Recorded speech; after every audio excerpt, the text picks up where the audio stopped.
Hello students, last 2 videos में हमने आपका जो होम साइंस का चैप्टर 1 है क्लास 7th का वातावरण की स्वच्छता वो डिस्कस किया था।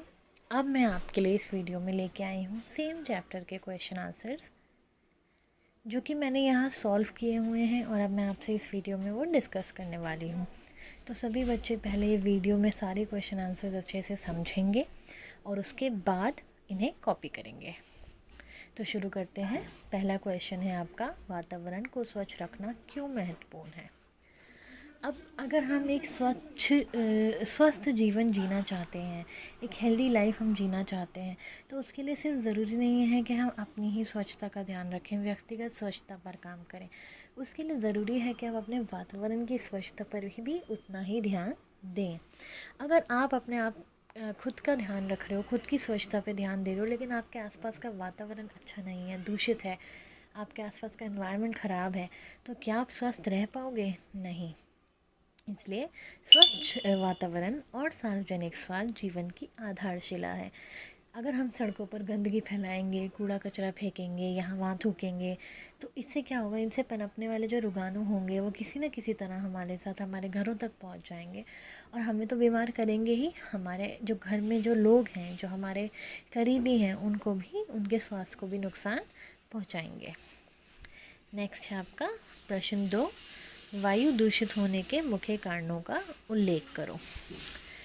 गांव, कस्बों और शहरों के कई भागों में आज भी भोजन पकाने के लिए या तो उपले, लकड़ी या फिर कोयला जलाया जाता है। आपने देखा होगा चूल्हों में ये सब जलाया जाता है। इनसे निकलने वाला धुआं वातावरण को दूषित करता है। साथ ही साथ बंद कमरों, बसों, गाड़ियों व सिनेमा हॉलों में धूम्रपान करने से भी वायु दूषित होती है। अब है आपका प्रश्न 3, जल जैसे उपयोगी पदार्थ को हम कैसे दूषित कर देते हैं। आपने देखा होगा गांव, कस्बों में लोग नदियों, तालाबों, कुओं, झीलों पे कपड़े धोते हैं, बर्तन धोते हैं, खुद तो नहाते हैं, अपने पशुओं को भी नहलाते हैं और कभी कभी तो वहाँ पे मल मूत्र भी त्याग देते हैं। तो उससे क्या होता है, जल में कई प्रकार के रोगाणु मिल जाते हैं और हमारा जल दूषित हो जाता है। प्रश्न 4, भूमि दूषित होने के क्या कारण हैं। खेतों में अधिक पैदावार लाने के लिए रासायनिक उर्वरक और कीटनाशक दवाइयों के बढ़ते प्रयोग के कारण भूमि दूषित हो जाती है। किसान क्या करते हैं, जब उन्हें अपनी पैदावार बढ़ानी होती है खेतों की, तो उसमें रासायनिक पदार्थ यूज़ करते हैं, कीटनाशक दवाइयाँ यूज़ करते हैं। उससे क्या होता है, जो भूमि है खेती की वो तो दूषित होती ही है, साथ में जो उसमें फसल उग रही है वो भी दूषित हो जाती है।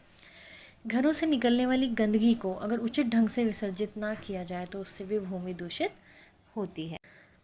अब है आपका प्रश्न 5, शोर किस प्रकार वातावरण को दूषित करता है। अब जैसे कारखाने होते हैं, कारखानों में बड़ी बड़ी मशीनें हैं जो बहुत तेज़ आवाज़ में चलती हैं, तेज़ वाहन हैं, बसें, ट्रक जो हॉर्न पे हॉर्न बजाते हैं, ऊंची आवाज़ में बनाए गए रेडियो, टेलीविज़न के प्रोग्राम, जिन भी चीज़ों से शोर हो रहा है एक हमारी सेफ़ लिमिट से ज़्यादा, वो वातावरण को दूषित करते हैं। प्रश्न 6, अस्वच्छ वातावरण का हमारे स्वास्थ्य पर क्या प्रभाव पड़ता है। ये बहुत ही इम्पॉर्टेंट क्वेश्चन है आपके एग्ज़ाम पॉइंट ऑफ व्यू से। इसका उत्तर डिस्कस करते हैं। अस्वच्छ वातावरण कई तरीके से हमारे स्वास्थ्य पर बुरा प्रभाव डालता है, जैसे कि दूषित वायु द्वारा आँख व नाक में जलन, सर दर्द, खांसी, ज़ुकाम आदि रोग हो सकते हैं। ठीक है, वायु इन तरीक़ों से हमारे स्वास्थ्य पर प्रभाव डालती है, जो कि दूषित वायु है। ऐसे ही दूषित पेयजल से हैज़ा, अतिसार, पेचिश जैसे रोग हो सकते हैं। दूषित भूमि से उगाए जाने वाले पदार्थ संदूषित हो जाते हैं और यदि उन्हें भली प्रकार स्वच्छ जल से धोकर ना खाया जाए तो अनेक प्रकार के रोगाणु स्वस्थ मनुष्य के शरीर में प्रवेश करके रोग उत्पन्न कर सकते हैं। शोर मनुष्य के कानों को हानि पहुंचाता है और लगातार शोर के बीच रहने से श्रवण शक्ति कम हो सकती है, मतलब कि सुनने की शक्ति कम हो सकती है अगर हम लगातार उसी वातावरण में रह रहे हैं जहां शोर ही शोर सुनाई देता है। अगला प्रश्न है आपका, सामाजिक चेतना द्वारा हम किस प्रकार अपने वातावरण को स्वच्छ रख सकते हैं, विस्तार पूर्वक लिखो। ये भी एक इम्पॉर्टेंट क्वेश्चन है, इसे सब बच्चे ध्यान से समझेंगे। सामाजिक चेतना के माध्यम से हम सब मिलकर वातावरण को स्वच्छ रखने में बहुत बड़ी भूमिका निभा सकते हैं। प्रत्येक मनुष्य को स्वच्छता और स्वास्थ्य संबंधी ज्ञान होना आवश्यक है, क्योंकि हम तभी स्वच्छ रह पाएंगे और तभी स्वस्थ रह पाएंगे जब हमें ये ज्ञान होगा कि हमें कैसे स्वच्छ रहना है और कैसे अपने आसपास के वातावरण को स्वच्छ रखना है, और हमारे स्वस्थ रहने के लिए क्या क्या आवश्यक है। वातावरण को स्वच्छ रखने के लिए हमें दो मुख्य बातों का ध्यान रखना चाहिए। ये यहाँ दो नहीं, 5 आएगा या कुछ आएगा। हमें कुछ मुख्य बातों का ध्यान रखना चाहिए। हमें गंदगी नहीं फैलानी चाहिए। हमें गंदगी साफ़ करने में सहयोग देना चाहिए। वातावरण की स्वच्छता के लिए हमें गांव, कस्बों व शहरों में सफाई अभियान आरंभ करके गंदगी को साफ़ करना चाहिए। जन चेतना अभियान, जैसे कि अभी हमारा स्वच्छ भारत अभियान चल रहा है, वो भी एक सामाजिक चेतना ही है। तो जन चेतना अभियान में स्वच्छ पेयजल की आवश्यकता पर भी बल देना चाहिए। अधिक धुआं देने वाले ईंधनों का प्रयोग कम करके बायोगैस तथा सौर ऊर्जा मतलब कि जो आपकी सोलर एनर्जी है, सूरज से आने वाली एनर्जी है, उसके प्रयोग को बढ़ावा देना चाहिए। नाउ आपका नेक्स्ट क्वेश्चन है प्रश्न 8, वृक्षारोपण जैसे महान कार्य में हम किस प्रकार अपना योगदान दे सकते हैं। ये मैंने जब हमने चैप्टर डिस्कस किया था आपसे, बहुत अच्छे से इस पे हमारा डिस्कशन हुआ था कि वृक्षारोपण के अभियान में हम सभी अपना महत्वपूर्ण योगदान दे सकते हैं। अगर हम ये संकल्प लें कि हम किसी भी शुभ अवसर, जैसे हमारा बर्थडे होते हैं या किसी की एनिवर्सरी है, शादी है, उस पर अधिक से अधिक पेड़ लगाएं, और ये एक संकल्प लें कि हम पेड़ पौधों को बिना किसी कारण नहीं तोड़ेंगे और लगे हुए पेड़ पौधों को जानवरों से बचाएंगे तथा समय पर पानी देंगे, तो हम वृक्षारोपण के अभियान में बहुत महत्वपूर्ण योगदान अपना दे सकते हैं। नेक्स्ट क्वेश्चन है प्रश्न 9, हमारे देश में सुलभ शौचालय क्यों आवश्यक है। हमारे देश के कई गांवों और शहरों में शौचालय उपलब्ध नहीं है।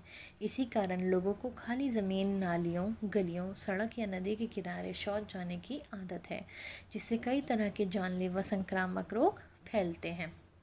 अब आपने देखा होगा रेलवे ट्रैक्स पे या सड़कों के किनारे जो स्लम एरियाज़ होते हैं, झुग्गी झोपड़ी वाले एरियाज़ होते हैं, वहाँ पे लोगों के पास शौचालय नहीं होता है, तो वो लोग इसी तरीके से शौच करते हैं। अब इससे क्या होता है, वहाँ पे ऐसे संक्रामक रोग होते हैं जो आपको एक दूसरे से फैलते हैं। ठीक है, एक अगर व्यक्ति संक्रमित हो रहा है तो वो दूसरे को भी संक्रमित कर सकता है। ऐसे रोग हो जाते हैं, और इन सब से छुटकारा पाने के लिए देश के सभी भागों में सुलभ शौचालय की सुविधा उपलब्ध होना अति आवश्यक है। अब मोदी जी ने जो अभियान पूरे देश में चलाया हुआ है शौचालय बनाने का, वो इसी के लिए, इसी वजह से चलाया गया है, ताकि ये आदत लोगों की ख़त्म हो और सबके पास शौचालय उपलब्ध हो। अब है आपका इस चैप्टर का लास्ट क्वेश्चन, बायोगैस संयंत्र लगाने से हमें क्या लाभ है।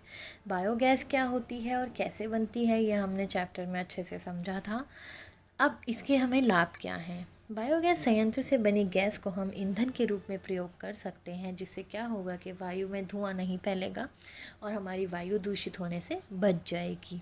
इसी के साथ साथ इसमें जो प्राकृतिक खाद बन रही है, उसे हम अपनी भूमि पर प्रयोग करके भूमि की उर्वरता को बढ़ा सकते हैं, जिसमें हमें रासायनिक उर्वरक और कीटनाशकों के भी प्रयोग नहीं करना पड़ेगा।